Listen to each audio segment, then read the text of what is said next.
And it's another episode of Psychic Sunday.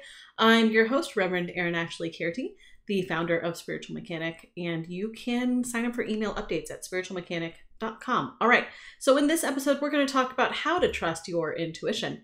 In this video, you will learn a quick overview of the intuition. I do like to go over what the intuition is and how it works, just in case you're new to me and my work and you haven't seen this before. Then I'm going to get into the 4 barriers to trusting your intuition, which are lacking the skills for interpretation, doubting the big you, doubting yourself, and the claircognizant hangover. So let's go ahead and dive in to the overview. The intuition is how we receive information from the big you. A lot of us get gut feelings, or we simply have a knowing, or we have meaningful dreams, or we get signs, etc. And so the intuition is how all of that filters. It comes through the body system, and then it's our job to kind of piece it all together. So this first step is receiving information. Now, the good news here is that if you have a pulse, you will automatically receive information all the time. It's how the body is wired. It's how we're set up so that we can have a direct line to source and the big you at all times. Step 2 is interpreting that information. And sometimes this requires learning. Our society does a pretty poor job of actually teaching us how to interpret our intuition. Usually you have to go out of your way to learn this. If you're very lucky, you have a gift that is very easy to understand. Maybe you get actual sentences. You can actually hear your guides, or maybe you get a direct knowing. But a lot of us do have to learn how to interpret. And then the third step is trusting and acting on the information that you receive and that you've interpreted. And we're mostly going to focus on step 3, but I'd be doing you a disservice if we didn't talk about step 2 for just a quick minute. So the first barrier to trust is that you don't have interpretation skills. If you don't know how to interpret what your intuition is telling you, then of course you're not going to trust it. It's not appropriate to trust it yet, right? That's the only barrier where there is an actual skill set that you can physically learn that's not belief-based, right? We're going to get into some belief-based stuff and some mindset work, etc.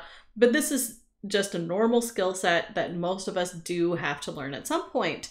So this is the only one that's actually based on physical reality. And the rest are, of course, are about our internal beliefs and perceptions. If you have trouble understanding your intuition, it's going to be difficult. So this most commonly comes up if you're still relatively new to working with your intuition and you're in the baby stages of learning how to work with yourself. Now, if you don't know how to interpret your intuition, you've never taken a course, you've never read a book, and you've never tried to pull cards for yourself, then here's what I recommend. Book a reading with a trusted psychic. Now, I am a psychic, but there are also many others. So make sure it's someone that you resonate with and that feels good to work with. Number 2, if you have signs that are visual, for instance, if you have a dream that you're looking to interpret, or you're seeing certain colors in your meditation, Google it. Google is your best friend for signs that you are working to interpret. Then as you're reading through the possible interpretations, wait for the one that resonates. It should have a resonance to it. It should make sense. It should feel natural. That's the one you want to honor. Number 3, you can buy a book or a course that helps you work with your intuition and focuses on interpretation. I have a course as well, the Psychic Mechanics course, and you can visit my website, spiritualmechanic.com, and go to classes, and you will see that there. It's only $97. It's a pretty darn good course, if I do say so myself, and that can help. And remember, the Google is free. Barrier to trust number 2, doubting the big you. This usually happens if we are on our own or have had disappointed experiences where the big you didn't seem to have our back. And by the way, I misspoke. This usually happens if we believe we are on our own. We're actually not on our own, right? Like we've got energetic helpers, spirit guides who are assisting us. We have the entire universe conspiring for our success. And we also have our intuition to assist us on the path. And so if we have disappointing experiences where we really thought we were getting an intuitive hit and it turned out to be not inaccurate or something else went wrong or we perceived it as going wrong, then of course we're going to doubt the big you. The core of the belief, no matter what the cause is the same.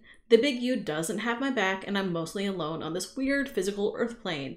So first off, if you have developed this belief, or if you have inherited it from society or your parents, don't worry, you're not alone, and there are some things you can do. First, I really recommend building trust like you would with a person. Go slowly. Give yourself permission to ask the questions that are on your mind and heart. Ask for small signs and synchronicities. Actively look for where the big you already has your back. Look for that proof.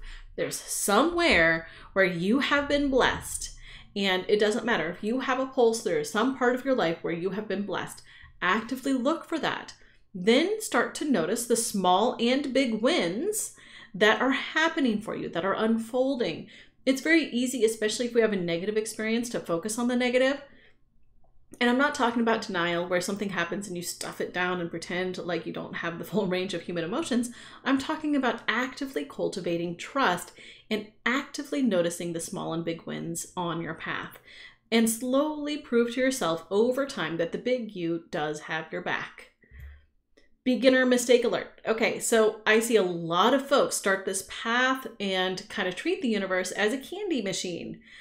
They come to the universe and they treat the big you like it's an all-you-can-eat buffet, and then they don't necessarily follow divine breadcrumbs. They simply put it in order, maybe do a positive meditation once or twice a week, and then don't do any of the work, don't follow the divine breadcrumbs, and poof, they don't get any of the things that their heart truly desires. And then they decide that all of the energetic work is nonsense, etc., etc., etc. So it's really important to note that the work with the universe is a partnership. Your job is to honor the intuitive nudges as best as you can in the moment, and the big you's job is to nudge you to your highest good, health, wealth, and happiness. And by the way, you still have free will. By the way, appropriate healthy disclaimer, your highest good health, wealth, and happiness may not be billions of dollars, right? Like whenever we talk about wealth, it might be a really nourishing family situation. It might be a lot of money too. It's not necessarily about denying any of these things. It's about honoring what is true and where you are being guided. Okay, let's move on. Barrier number 3, doubting yourself. When you get an intuitive hit and you even know that it's a hit, sometimes you might get stuck on doubting your own capabilities. Self-doubt is the intuition killer. So the very best thing that you can do is to fill up your own cup. And this includes for self-esteem. We have been taught as a society to wait for other people's approval. So stop that, right? Say some nice things to yourself. Don't wait for other people to notice the good things about you. You notice the good things about you. Don't wait for someone else to buy you the thing that your heart is really set on. If it's reasonable for you to afford at this point, go ahead and give yourself permission to have it. Give yourself the gift of self-love and self-approval. Actively seek out and find things to approve of in yourself, and actively give yourself love, approval, and congratulations for the good things that you are doing. I highly recommend that you focus on things that are within your direct control. So if you eat a really healthy meal that's really nourishing to your body, make sure to give yourself credit for that, especially if you've had poor habits in the past. If you have been listening to your intuition and honoring the divine breadcrumbs, make sure that you are giving yourself credit for that. Say, hey, you're doing a good job, self. Keep on going. Pro tip, if you would compliment a friend on something, then make sure that you also compliment yourself. Give yourself credit and fully own and feel that credit. Welcome your own approval. This makes it a lot easier to trust yourself, because then you're not dependent on other people recognizing your brilliance all the time. By the way, whenever you do this and you start practicing self-love and approval, it does make it easier to find those people who will reflect back to you your own brilliance as well. I highly recommend it. Okay, so again, you do want to honor baby steps. Baby steps are so divine and they are wonderful. And with my private clients, I always cheer on baby steps because baby steps will get you there. Baby steps will get you there with more consistency than just about any other path because they require consistency, they require follow-up, and they allow you to build things in a very sustainable way. So baby steps that move you toward the vision of your heart are steps towards the vision of your heart, right? It's awesome. So honor them fully and do not diminish your progress. Make sure to celebrate it, especially the quote unquote small wins. Barrier number 4, the claircognizant hangover. Okay, so I realize if you're new to intuition, this might be a completely new term. So I'm going to break it down before talking about what to do with it. Claircognizance is a spiritual gift where the intuition comes as a direct knowing, and it comes with its own sense of confidence and certainty. The claircognizant hangover is the phase after the claircognizant individual receives the information. And what happens is, if you're claircognizant, you get a piece of intuitive information. It comes with its own sense of certainty. And then after you fully receive the piece of information, bloop, the certainty leaves as well. And then you are left with your normal levels of confidence and certainty, and it creates a bit of a whiplash effect. So you kind of do a double take. It's like, oh, I just felt really confident. Now I don't. Oh no, what's wrong with me? Let me check and see if I can figure out what's wrong with me. And it creates an exaggerated sense of insecurity due to how quickly that emotional shift occurs. Now that's the claircognizant hangover. So if you are claircognizant, if this sounds like you, I want you to keep in mind 3 things. Number 1, the hangover actually means you got an intuitive hit that you can trust. Congratulations, this is wonderful. Every time you feel it from now on, say, wow, I just got an intuitive hit. How wonderful is that? Even if you're feeling massively insecure in the moment, still say, wow, I just got an accurate intuitive hit. How wonderful is that? I don't care if you're feeling insecure, say it anyway. Number 2, the snapback does not mean anything other than that your human levels of confidence don't match spirit's view of you, right?